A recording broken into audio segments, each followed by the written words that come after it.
you just mentioned it before the break, but just sort of when everything changed, when you were fired, when you look back on that moment now, what are the feelings associated with everything? Well, it's interesting. I'll draw to a hockey allusion, which you'll appreciate. I remember Peter Berg did that great 30 for 30 with Gretzky. It's called Gretzky's Tears. And he says to him, do you ever think about when you got traded from the Oilers, like how many more cups you could have won? And Gretzky, without hesitation, said every day. And did not exaggerate, did not go into detail, just every day. And I can tell you, a day does not go by, I don't think, with the fact I got fired by ESPN. I'll be driving somewhere and something pops up in my head or some moment of that experience, like it's still surreal. And I don't know when it's going to stop being that. And I don't know if it'll be that. Because I think every moment that happens, if someone were to say to you, to your point, humble beginnings. Born in Toronto, but grew up in Kingston, small town. From ages 11 to 18, I lived in Morven, Ontario, Prince Edward County, 500 people. Like, this is a miracle, Julie, that I worked at ESPN. For all of that to happen, all the memories you build, for that to be extinguished, not only, the nice way to say, there's people who get laid off. No, I was fired, which is much more personal, which is much more vindictive, and it was publicly revealed to everybody, and it was like one of the top trending topics on Yahoo, and like I got cousins who are reading this, like, what happened, what'd you do? My parents, the stress that it put them through, my wife, obviously, it's in many ways, it's a spectacular experience because there was so much involved, but it was certainly traumatic. Now, being on the outside, I know we have to go to break in a bit, but being on the outside, how do you view ESPN? How different is it now?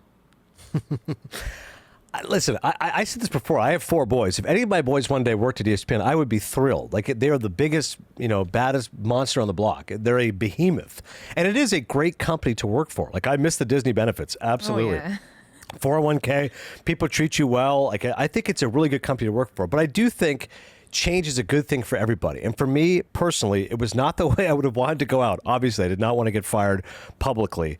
But I do think the change has been beneficial. And I do feel like, and I really do mean this, after 9 years, I didn't have anything else left to prove. You mentioned just what John Skipper's been able to do and Jamie Horowitz. You knew them both at ESPN. Now you know them from DAZN. Both of them have gone through tumultuous situations. In what way do you feel, what role do you think that has played in their lives and to where they are now? In answer to your point, I think with Jamie and John specifically, because they'd been through adversity on a public level, I think that they were definitely sympathetic to me, knowing that, there's two sides to every story.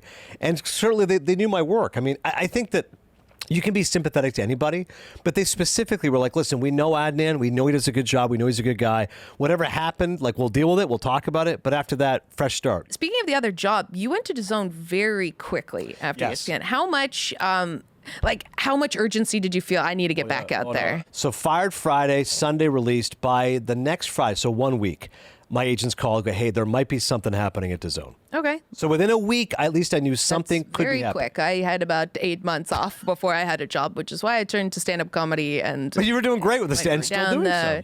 Yeah, we're trying to get back out there. But before we go break. Sorry, just to finish, but being quick. So I would say the next 2 weeks was still kind of figuring stuff out. I met with Horowitz on the 28th. So I would say that first month was probably the worst month of my life, February 1 to February 28th. When I met with Jamie, he was like, I got a job for you. You don't have to audition jobs yours. Oh, yeah. They would have been super jazzed that you were available. Yeah. And just before we go to break, the nature of how you were fired was by giving information to an outside source. Yeah.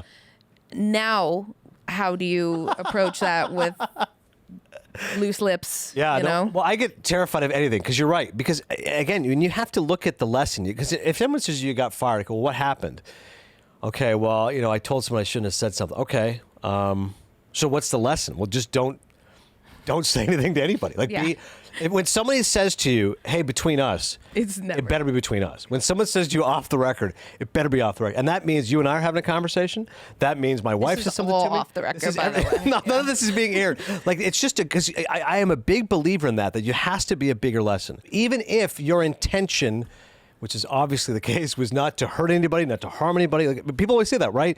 It's always about intent. Well, my intent was not to harm anybody. Yeah, but sometimes when information gets disseminated and it blows up in your face, something that can seem to be a minor issue becomes a major one. Right. So now to your point, when someone says to me, hey, what are you hearing about DAZN NFL? I go, who's asking? Why are you asking? I call Horowitz first. Go from my burner account first. Yeah. I call Horowitz. I call my agent. What can I say about this? Is this okay? When Deitch wants me on the podcast, I have to be super careful with everything. Super careful careful about coming on here too. Yeah, I check first. Right. JB, hey, check with DAZN, check with Horowitz. Yeah, no. And we're all friends. Like Fubo and DAZN, we're like brother and sister. Right. All right, we've got more lessons from Adnan coming up after this on Drinks with Binks.